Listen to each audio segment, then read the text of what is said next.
And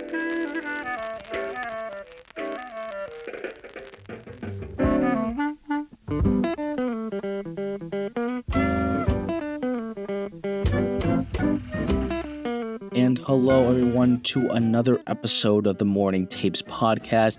My name is Matthew Fontaine, and I hope you are having or had a great morning today. We have a lot to talk about. This is going to be a great episode, actually. Maybe not the longest this episode. Even though we do have a lot to talk about, I'm probably going to go over it relatively quickly. Today, we're going to be talking about Gone Awry, what you guys thought about it, and what I personally think about it. I'm also going to give you some small behind the scenes of it, some changes that were made for the film, and just, a basic overview of, once again, what I thought of it.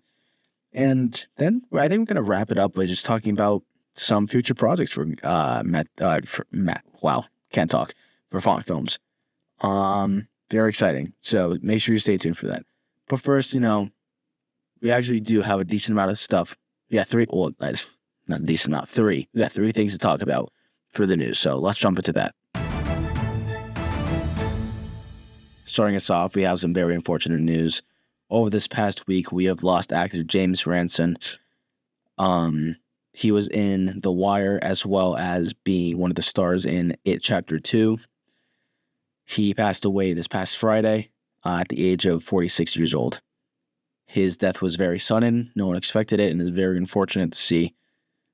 He will be missed, 100%. In other news in the film industry, we're going to be talking about Avatar: Fire and Ash. It launched with $345 million in the global box office. But, many people are speculating, is this making enough money or enough people seeing it in the theater? Because I personally know that some people are just watching this because you get to see Christopher Nolan's Odyssey trailer in theaters. I'm pretty sure it's there.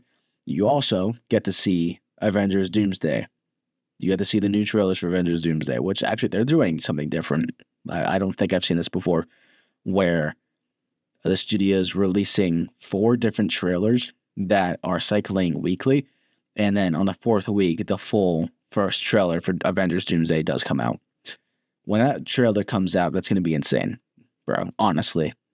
Like, 10 million views in the first hour. Okay, I don't know about that, but, you know what I mean.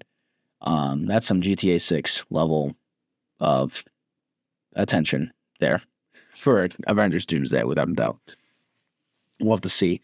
But $345 million sounds incredible.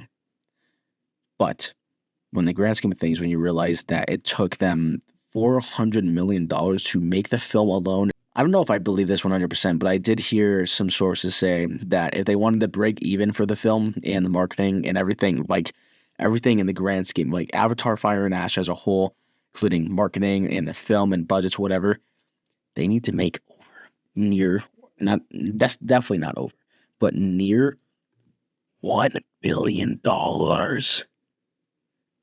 to break even. Crazy. Once again, I don't know if I believe that, but lastly, for the news this week, coming up, actually, I think starting the day of this episode's release, you can get your tickets and you can watch Marty Supreme in theaters, starring Timothée Chalamet and Tyler, the Creator. I think this is his first major role in a film, and I'm very excited to see him act. This film looks incredibly phenomenal. That I do not use that word at all. That's like the first time that word has exited my mouth. But this film looks incredible. There's one source that said, Marty Supreme makes ping pong look cool. Which is interesting because never once in my life did I think that a ping pong film would be interesting. But, here I am. I watched the trailer for Marty Supreme, and oh my God, does it look good? It looks incredible. It really does. Timothée Chalamet killing it again. I know he's in everything, and I know that's very, everyone's jokes that he's in everything, but it's for a reason because he's very talented. But yeah, that's pretty much it.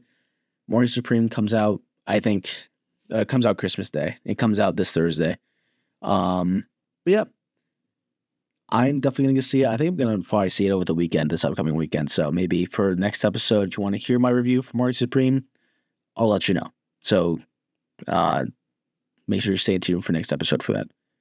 But, let's change it up. Let's talk about the main topic for this episode, Gone Awry.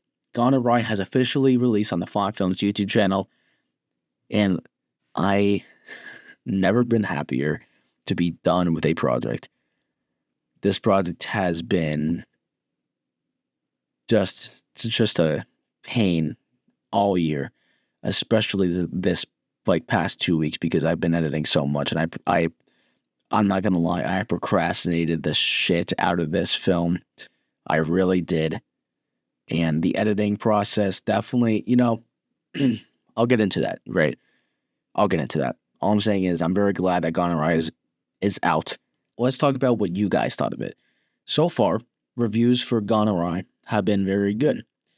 I think I'm going to try and put an IMDb page for Gone Awry out soon to just see, what you guys honestly think about it. I'm getting some positive feedback, but I don't want it to just be like, oh yeah, I know Matt, his new movie's out. Let me give it a positive rating because I'm supporting him. Give me honest reviews. If you think the movie was bad and you're like, this makes no sense at all, what is this film? Tell me that. Because then I'll yeah, it's gonna suck because it's gonna suck for me because I'm like, oh yeah, I worked months on this film for people not to like it. But I guess it's a learning process. I guess you can look at it that way. But yeah, honestly, that's what I want. I want people to be honest with what they think of the film. If you didn't like it, be honest, okay? Personally, I think for the first sort of project like this, Gone Awry was very good. Very good for what it was supposed to do. Let me sort of break it down. We're going to some spoilers for Gone Awry if you haven't watched it. I definitely recommend seeing it. If you haven't, if you're listening to this episode and haven't seen the film, go watch it. Yeah.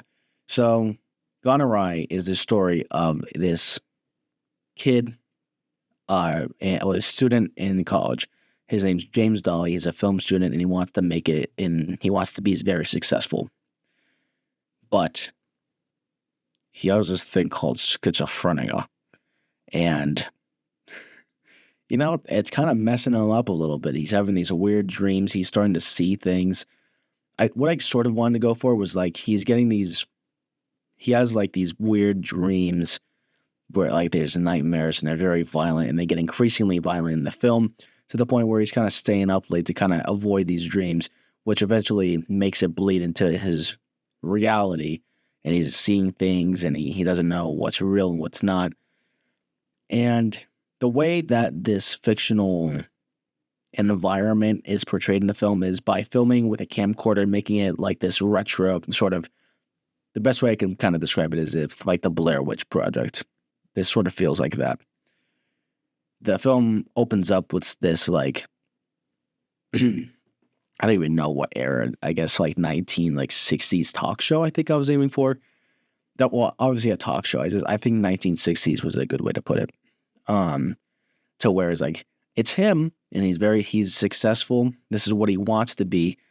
But towards the beginning of this, or towards the end of this beginning dialogue, he realizes that it's not real and he needs to wake up. So then he lives his life. He goes home. He has an argument with his dad because he wants to use a real gun as a prop for his film. His dad shuts him down. He says, no, you're a fucking idiot, blah, blah, blah. And then he has a nightmare with his dad, and he decides to, say screw it. He brings the weapon, and then eventually, after some increasingly violent nightmares, there's an accident with the weapon and another student. The other student passes away, and then the film kind of ends kind of on a cliffhanger there. I kind of wanted to be very open-ended. And another thing I wanted the film to be was very kind of, I know this is bad. I kind of wanted the film to be kind of confusing.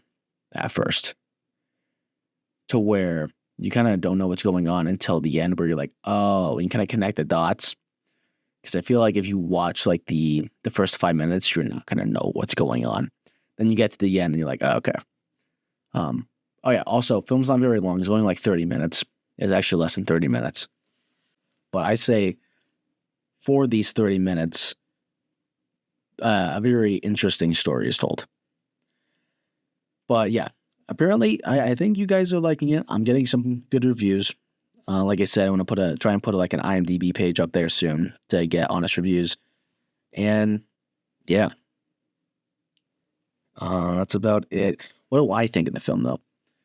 Honestly, if I'm looking at it realistically, Gone Awry most likely gets let's say a 7.8 out of 10. It's good. It has its flaws, though. There are some editing mishaps. There's actually one audio situation there where it's just music, and it's actually a little delayed than where it should be. And I didn't catch it in post-production because it was, like I said, it was very rushed. But it doesn't even make the film like less good, like a decreasing quality. It's just like a pet peeve because I noticed it, but if you watch the film as just a member of the audience, you won't know it's there. So it's fine.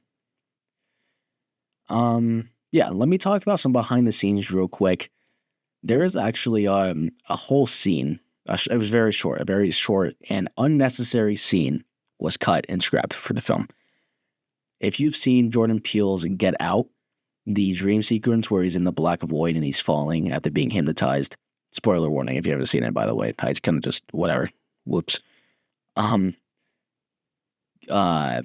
was kind of going for that. I have a green screen and it would have been achieved, but it probably wouldn't have been achieved to the point where like it's, oh wow, this is crazy. Probably just wouldn't have been like, wow, this is crazy bad. This is awful.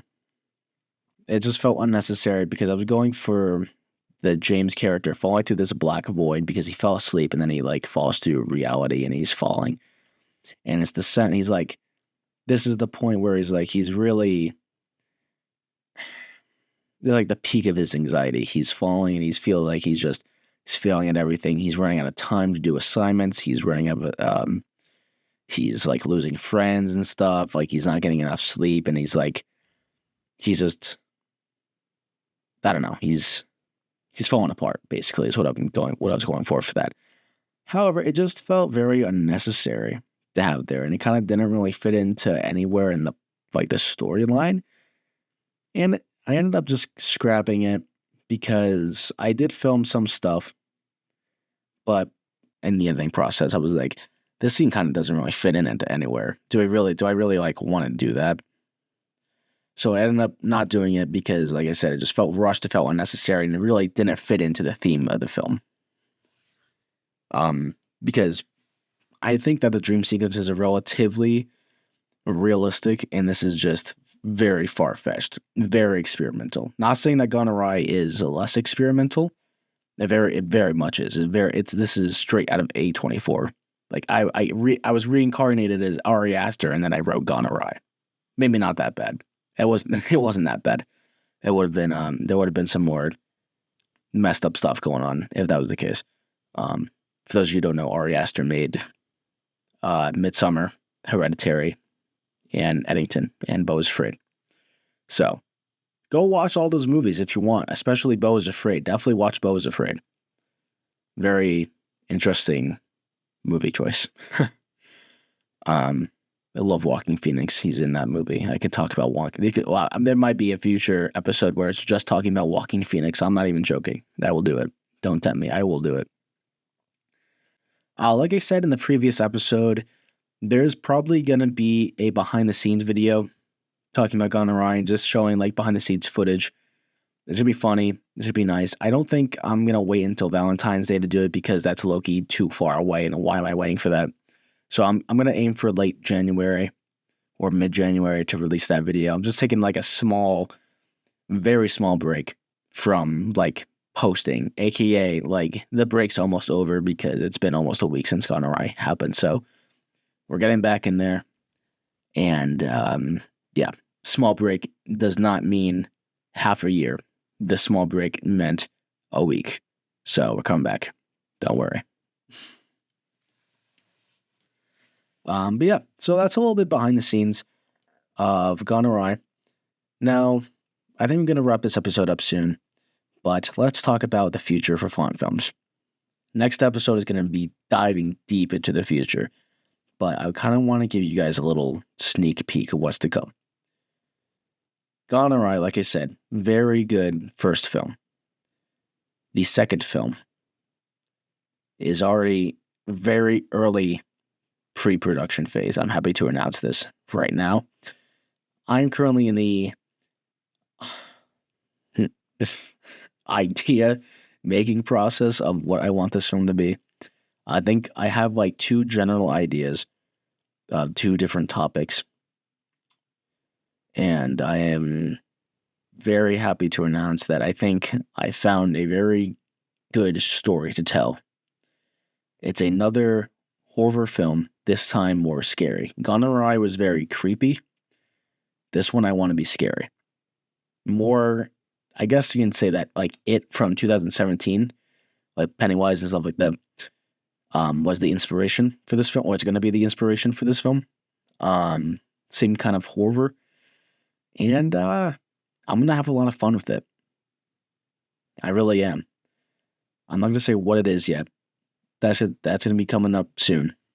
Maybe I post a video or two, but a big project for 2026 is already in the works. All production phases are going to go much quicker.